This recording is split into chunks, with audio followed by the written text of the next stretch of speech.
OLE, the utopian world of online education. Hello dear students, welcome to OLE. So we were studying electromagnetic induction. In this particular session, we will discuss about the self-inductance of a long solenoid.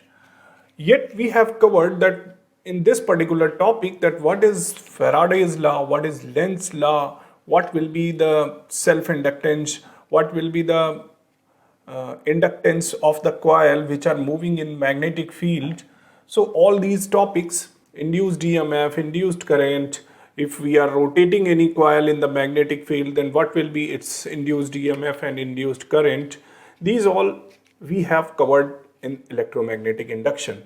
We have also covered about self-inductance. So now we will discuss about the self-inductance of a solenoid. Okay. Self-inductance of a long solenoid.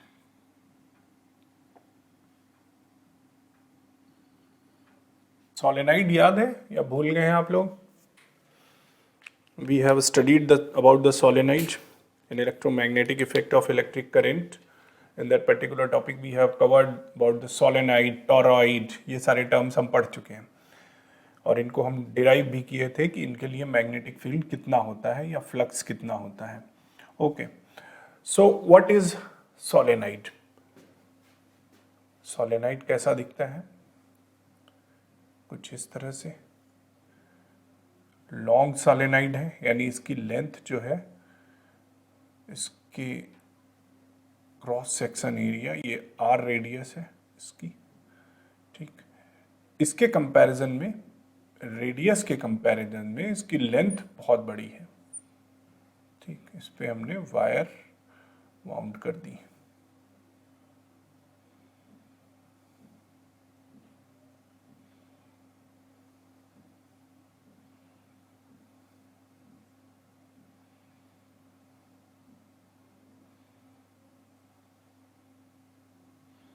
Like this, wires are wounded over this. ये एक solenoid है, ठीक, जिसकी length L है और इसका जो radius है, क्रॉस सेक्शन, ये R है. R is equal to radius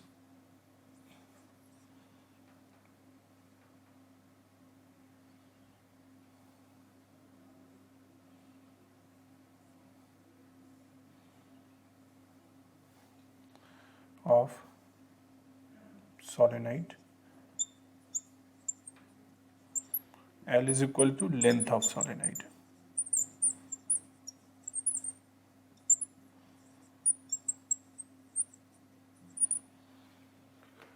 ठीक है, इसमें एक हम की भी लगा देते हैं. ये की लगा दी, ये पॉजिटिव टर्मिनल, ये निगेटिव टर्मिनल. जब की को हम क्लोज करेंगे और इसमें करंट फ्लो कराएंगे, ठीक,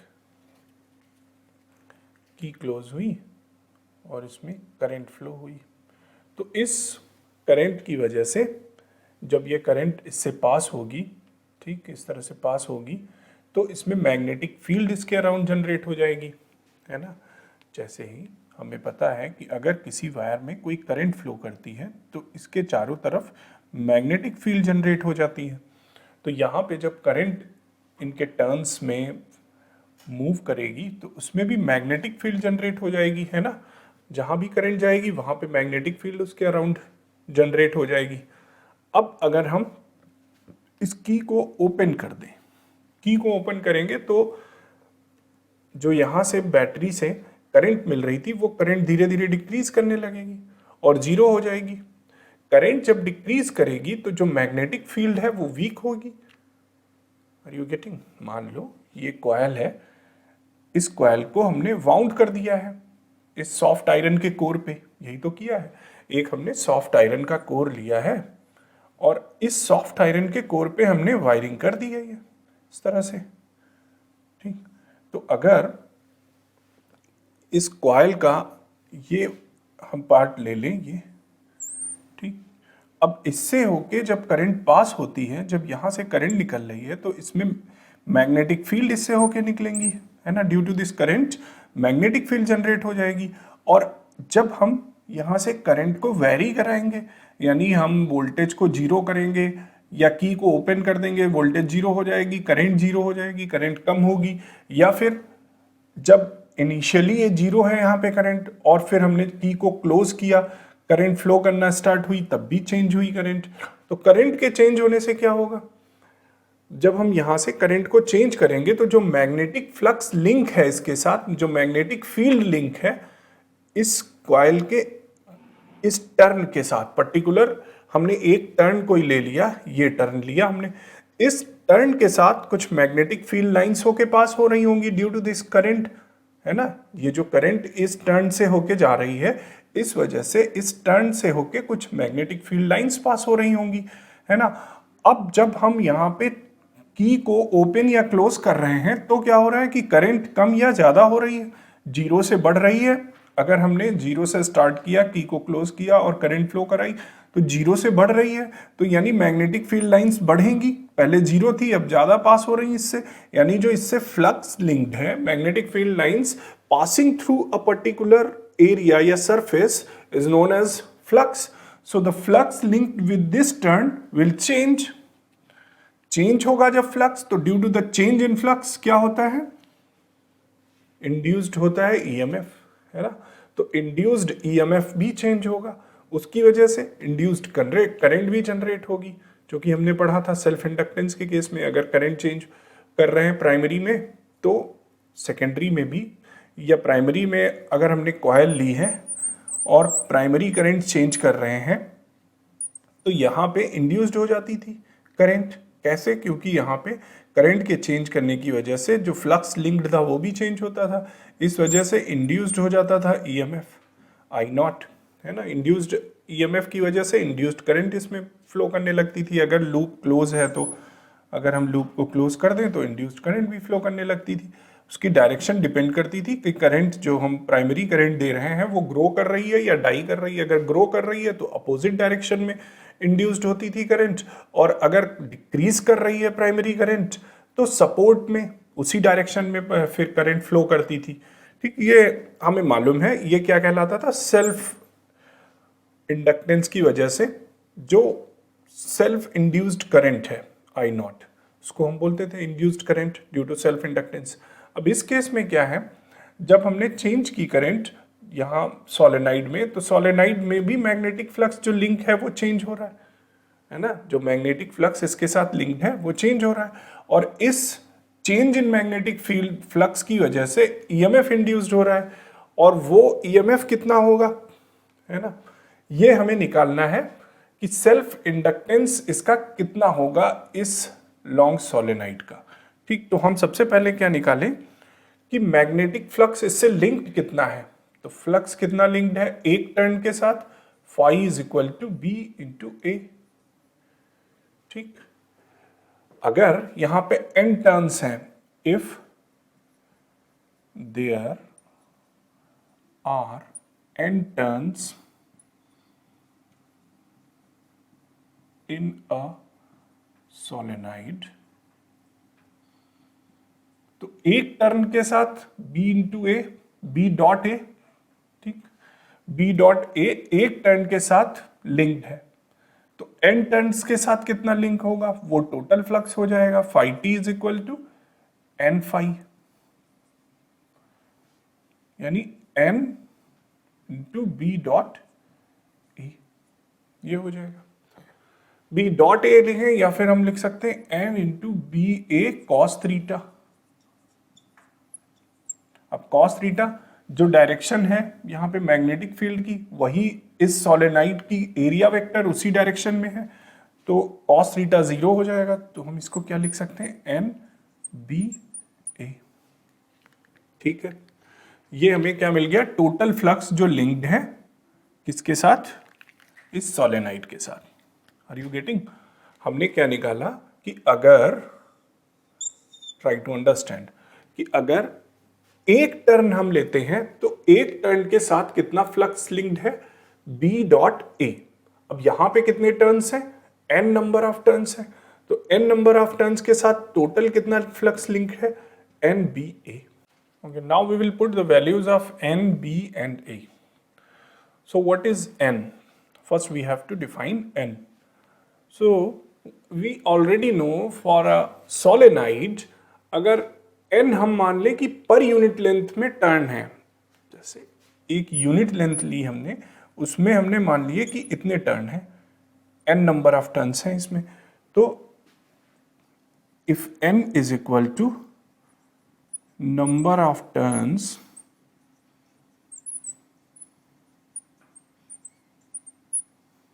in per unit length, तो टोटल लेंथ कितनी है, L, टोटल लेंथ कितनी है, L, तो N की वैल्यू क्या हो जाएगी, N बाई L. N क्या है, टोटल नंबर ऑफ टर्न्स, कितने हैं, यूनिट लेंथ में n टर्न्स हैं, ठीक, और टोटल टर्न n है और टोटल लेंथ l है, तो n की वैल्यू क्या हो जाएगी, n बाई l. यहां से हम n निकाल सकते हैं, n is equal to nl. तो हमने ये n निकाल लिया. अब b की बात करते हैं. b कितना होगा, मैग्नेटिक फील्ड कितनी होती है सोलेनाइड की, ये हम डिराइव कर चुके हैं और हमें पहले से मालूम है कि b की वैल्यू क्या होती है for a solenoid. B is equal to, for a solenoid,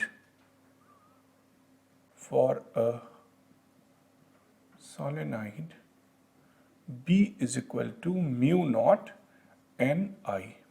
ठीक, ये आप अगर कंफ्यूज हैं तो ये सेशन हमारा टाइप करिएगा OLE के प्लेटफॉर्म पे सोलेनाइड, और आप इसको वॉच करिएगा कि ये किस तरह से डिराइव किया गया. ठीक, सो इसका डेरिवेशन आप इजीली फाइंड आउट कर सकते हैं. सिर्फ आपको OLE के प्लेटफॉर्म पे टाइप करना है solenoid and you will get the derivation of magnetic field for solenoid and toroid. दोनों के लिए आपको मैग्नेटिक फील्ड का डेरिवेशन मिल जाएगा. Okay, so B is equal to mu naught Ni. B की वैल्यू पता चल गई. A कितना होगा, A is equal to pi R square, है ना. सोलेनाइड का एरिया कितना होगा इस टर्न का, A is equal to pi R square, जहाँ R क्या है, रेडियस, R रेडियस है. Okay, so A is equal to pi R square. ये तीनों वैल्यू हम इसमें पुट कर दें. ये एक वैल्यू है, अगर इसको हम इक्वेशन 1 मान ले, इसको इक्वेशन 2 मान ले, इसको इक्वेशन 3 मान ले और इसको इक्वेशन 4 मान ले. ठीक, तो putting the values of 1, 2, 3, putting the values of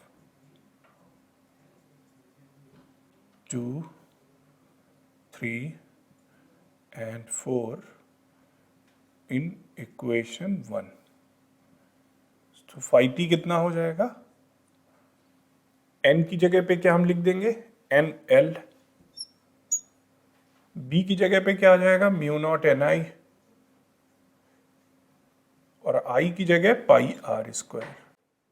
So when you kept all the values of N, B and A, we got the phi t is equal to NL mu naught Ni pi R square. और we can write, इसको हम क्या लिख सकते हैं, mu naught N square, okay, mu naught N square pi R square I into L. Mu naught N square हो गया, पाई R square और आई एल, हम ये भी लिख सकते हैं इसको. ठीक है, ओके.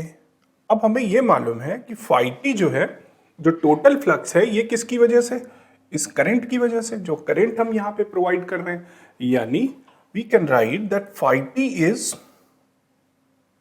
Proportional to I. जितना हम आई में चेंज करेंगे उतना टोटल फ्लक्स में चेंज होगा, यानी प्रोपोर्शनल है. जो टोटल फ्लक्स है वो जो करंट है, प्राइमरी करंट जो है उसके प्रोपोर्शनल है. So we can write phi T is directly proportional to I. अगर हम प्रोपोर्शनलिटी कांस्टेंट लगा दें यहाँ पे, तो phi T is equal to L I. Okay, phi T की वैल्यू यहाँ पे पुट कर देते हैं हम। ठीक, फाई टी की जगह पे हम क्या लिख सकते हैं, L I is equal to mu naught N square pi R square I L. I will cancel out, ये आई इस आई से कैंसिल आउट हो जाएगा। तो एल इज इक्वल टू क्या मिलेगा हमें, mu naught pi R square N square L. ये हमें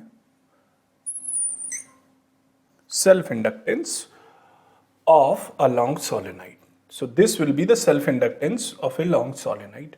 अब यहाँ पे n की वैल्यू हम चेंज भी कर सकते हैं। n की जगह पे हम क्या लिख सकते हैं, n बाई एल, है ना।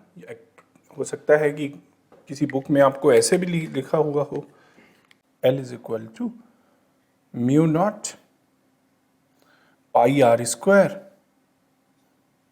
n की जगह पे n बाई एल हो सकता है ना, n बाई एल। तो N square upon L square, okay, L एक एल से कैंसिल आउट हो जाएगा, तो नीचे एक एल रह गया, है ना, सिर्फ अपॉन एल, ये हो सकता है mu naught pi R square N square by L, ये भी लिख सकते हैं। आई यहाँ पे कैंसिल आउट हो गया। So this is the self inductance of a long solenoid. So we can write down, हम ऐसे भी लिख सकते हैं सेल्फ इंडक्टेंस इस लॉन्ग सोलेनाइड का। Okay, so hope you got, समझ में आ गया होगा। हमने क्या करना है, सबसे पहले हम इसका फ्लक्स निकाल लेते हैं। हमें मालूम है इसका मैग्नेटिक फील्ड कितना होगा सोलेनाइड के थ्रू जो पास हो रही है, magnetic field B mu naught N I. अब एक टर्न पर यूनिट टर्न हमने निकाला कि कितना फ्लक्स है, टोटल फ्लक्स कितना कनेक्टेड होगा इससे, तो total flux phi total is equal to N phi, है ना। तो एन बी ए हमने वैल्यू रख दी, एन की, बी की और ए की, और हमें ये मिल गया self inductance of a long solenoid. Okay, अब हम देखते हैं कि कितनी एनर्जी स्टोर होती है। ठीक है, जब हम सेल्फ इंडक्टेंस के केस में एनर्जी कितनी स्टोर होती, कैसी एनर्जी की बात हम कर रहे हैं, जब हम करंट प्रोवाइड कराते हैं किसी कॉइल में। सपोज ये अगर एक कॉइल है और ये प्राइमरी करंट हम यहां से आई दे रहे हैं, ठीक। अब इस करंट को जब हम वेरी करते हैं तो यहां पे जो फ्लक्स लिंक्ड है कॉइल्स के साथ वो भी वेरी करेगा और इंड्यूस्ड ईएमएफ जनरेट हो जाता है आई नॉट, ठीक। इंड्यूस्ड ईएमएफ या इंड्यूस्ड करंट आई नॉट ये जनरेट हो गया है ना, आई नॉट इज इंड्यूस्ड करंट। तो इस कॉइल में इंड्यूस्ड करंट जनरेट हो जाता है। इस इंड्यूस्ड करंट कैसे जनरेट हुआ, ये इंड्यूस्ड करंट की क्या प्रॉपर्टी होगी या क्या कैरेक्टरिस्टिक होगी कि इट विल अपोज, ये अपोज करेगा प्राइमरी करंट को, है ना। प्राइमरी करंट क्या कर रहा है, या प्राइमरी करंट की वजह से क्या हो रहा है, प्राइमरी करंट की वजह से जो फ्लक्स लिंक्ड है उसमें चेंज हो रहा है। कैसा चेंज हो रहा है, अगर प्राइमरी करंट को हम बढ़ा रहे हैं तो जो फ्लक्स लिंक्ड है वो भी बढ़ रहा है ना, और उस चेंज की वजह से ईएमएफ इंड्यूस्ड हो रहा है। तो यहां पे जो ईएमएफ इंड्यूस्ड हो रहा है या जो करंट इंड्यूस्ड हो रही है वो क्या चाहेगी कि जो फ्लक्स बढ़ रहा है वो घटे, है ना, जो फ्लक्स बढ़ रहा है वो घटे। तो उसको घटाने के लिए कुछ एनर्जी चाहिए होगी। वो एनर्जी कहां से मिलती है, जो हम इससे बैटरी कनेक्ट करते हैं, हम जो इससे बैटरी कनेक्ट करते हैं वहां से मिलती है वो एनर्जी, है ना। तो वो एनर्जी ही वर्क डन के रूप में स्टोर हो जाती है। हमें वर्क डन जो करना पड़ रहा है इस प्राइमरी करंट को अपोज करने के लिए, वो वर्क डन कैसे हम कर पाते हैं, जो बैटरी या ये कॉइल कैसे कर पाती है, जो बैटरी से इसको करंट मिलती है। ठीक है, फिर से समझते हैं एनर्जी का concept. Okay, so now we will discuss about the energy stored in a coil. एक बार फिर से समझते हैं, energy stored in a coil. Okay, मान लो ये कॉइल है, ओके, इसको हमने एक बैटरी से कनेक्ट कर दिया, यहां पे एक की लगा दी। जब की क्लोज होगी तो इसमें करंट फ्लो करेगी, ठीक, उस करंट को हम क्या बोलते हैं, प्राइमरी करंट, आईपी। अब जब प्राइमरी करंट फ्लो करेगी इसमें तो मैग्नेटिक फील्ड इन टर्न्स के साथ लिंक होगी और उस मैग्नेटिक फील्ड की वजह से जो ये टर्न है इनके साथ फ्लक्स लिंक्ड होगा। आईपी मैग्नेटिक फील्ड जनरेट करेगा और उस मैग्नेटिक फील्ड की वजह से जितनी मैग्नेटिक फील्ड इस पर्टिकुलर टर्न के साथ लिंक होगी उसे हम क्या बोलेंगे, मैग्नेटिक फ्लक्स। तो इन टर्न्स के साथ कुछ फ्लक्स लिंक्ड होगा। अगर हम आईपी को चेंज करते हैं, बढ़ाते हैं या घटाते हैं तो यहाँ पे फ्लक्स में भी चेंज होगा, है ना। Due to this change in flux EMF induced हो जाएगा और ये जो इंड्यूस्ड ईएमएफ होगा इसकी वजह से चूंकि लूप क्लोज्ड है इसलिए इंड्यूस्ड करंट भी जनरेट हो जाएगी। अब ये इंड्यूस्ड करंट जो जनरेट होगी ये इस प्राइमरी करंट को अपोज करेगी बाय लेंस लॉ, है ना। इंड्यूस्ड करंट की डायरेक्शन क्या होगी, it will try to oppose the primary current. तो अगर प्राइमरी करंट बढ़ रही है तो जो इंड्यूस्ड करंट है वो उसको घटाना चाहेगी, यानी बढ़ेगी कब, प्राइमरी करंट बढ़ने से क्या हो रहा है कि फ्लक्स जो लिंक्ड हो रहा है इसके साथ वो बढ़ रहा है। तो इंड्यूस्ड करंट क्या चाहेगी कि जो फ्लक्स लिंक्ड हो रहा है वो घटे, है ना, यही तो चाहेगी। तो इसकी डायरेक्शन इंड्यूस्ड करंट की opposite to the direction of primary current.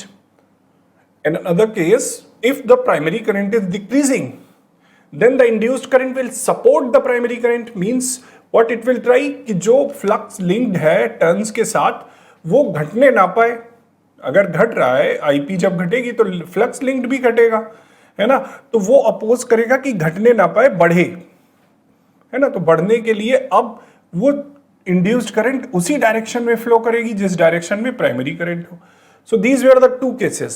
अब यहां पे हम क्या डिस्कस करना चाह रहे हैं कि अगर ये इंड्यूस्ड करंट इस प्राइमरी करंट को अपोज कर रही है, ठीक, वॉट एवर प्राइमरी करंट जो भी कॉज कर रहा है, जो भी इसका कॉज है, या तो ये फ्लक्स लिंक्ड को बढ़ाएगा या लिंक्ड फ्लक्स को घटाएगा, और ये इंड्यूस्ड करंट लिंक्ड फ्लक्स को बढ़ाने या घटाने का अपोज करेगी। तो ये अपोजिशन के लिए इसको कुछ वर्क करना पड़ेगा।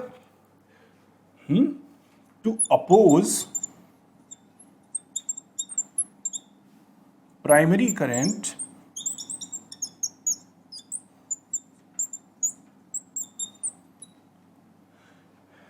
induced current have to do some work,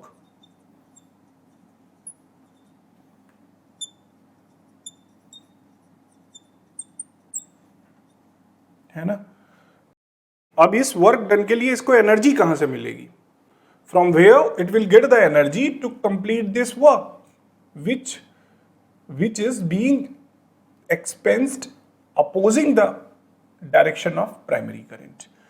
ये कहां से वर्क डन मिलेगा, ये एनर्जी कहां से मिलेगी, this energy required to oppose primary current will be provided by battery।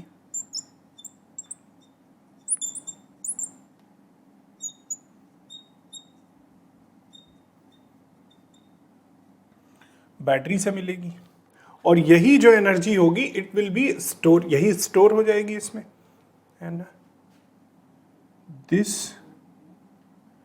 energy will be stored in coil, यही एनर्जी इसमें स्टोर्ड हो जाएगी। तो हम क्या कह सकते हैं, जो वर्क डन है DW, ये इंड्यूस्ड जो EMF है उसको अपोज करता है, -EdQ, है ना। ये हम कह सकते हैं जो वर्क डन है, वर्क डन ही वो वर्क क्यों करना पड़ रहा है, वो वर्क क्या क्यों करना पड़ रहा है, जो EMF इंड्यूस्ड हो रहा है उसको अपोज कर रहा है ये, है ना। DW is equal to -EdQ, यानी ये इंड्यूस्ड EMF को या इंड्यूस्ड करंट को अपोज कर रहा है। करने में जो वर्क डन लग रहा है वही वर्क डन एनर्जी के रूप में स्टोर हो जा रहा है। So work done to oppose the induced EMF or current is stored in the form of energy। So that's what we wrote here. dW is equal to minus E dq. Okay, अब हमें मालूम है minus ई की value रख देते हैं. Minus ई की जगह पे क्या लिख सकते हैं हम? L di upon dt. ये हम वो फार्मूला मालूम है, ये ई का इंड्यूस्ड ईएमएफ को. E is equal to minus L D I upon D T, है ना. ये हम प्रूव कर चुके हैं. सो एल ई की वैल्यू रख दी, यहाँ डी क्यू लिख दिया. So D W is equal to क्या हो जाएगा? Minus L D I D Q upon D T लिख सकते हैं हम. ठीक, D Q upon D T क्या होता है? करंट, चार्ज जो फ्लो कर रहा है पर्टिकुलर टाइम में, the rate of flow of charge is known as current. So D W is equal to minus L D I into I. Integrate कर देते हैं, work W is equal to क्या हो जाएगा? Minus L I D I, है ना. अगर दोनों को हमने इंटीग्रेट कर दिया तो ये हो जाएगा. So W is equal to minus L I square by 2. ये वर्क डन हो जाएगा, यही एनर्जी के रूप में स्टोर हो जाएगा. माइनस 1/2 एल आई स्क्वायर, है ना. यही हो जाएगा. और ये आई क्या है? Induced current. आई नॉट भी हम इसको लिख सकते हैं, आई नॉट भी लिख सकते हैं. ये induced current. So U is equal to minus half L I naught square. I naught is induced current. U is equal to minus half L I naught square. ये एनर्जी स्टोर्ड हो जाएगी square में. ठीक. So this was all about induced current due to long solenoid and the energy stored in a coil. Hope you got the concept, as well as you will be able to solve the numerical on the basis of these formulas. So I would like to wind up my session over here. We'll meet in the next session. Till then, take care of yourself. Have a great day.